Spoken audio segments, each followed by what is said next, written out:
हो आई 27 में जब सपा के शासन।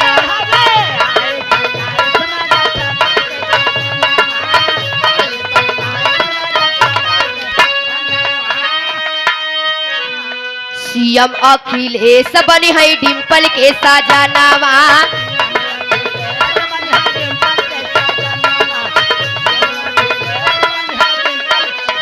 ये हमारी जनता भैया अखिलेश की आवाज में कहत बा, मांगत का बा अब अंतरा ए सैया सुना उबल बा जनता बुलडोजरी के वार हो।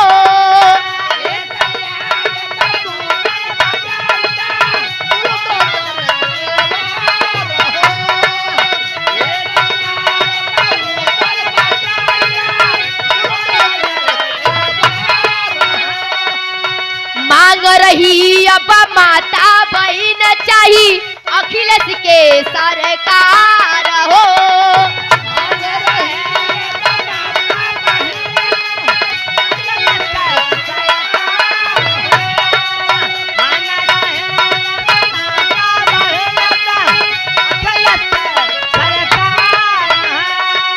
सबके सरकारी बनावा, सबके सरकारी बनावा मिल पीड़िए परिवार हो आई 27 में जब सपा के शासनवा।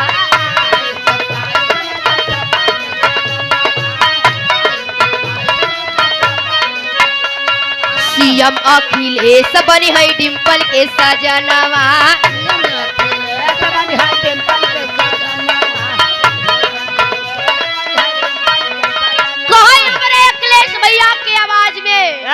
कि सबके मिल हिले पटाप होई है विरोधी फालाप।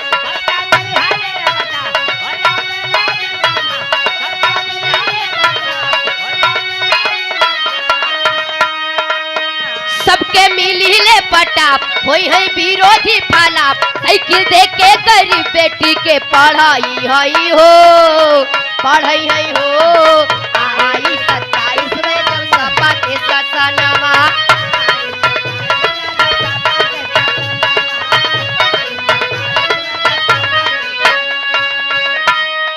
सीएम अखिलेश बनी है अरे डिम्पल के सजनवा।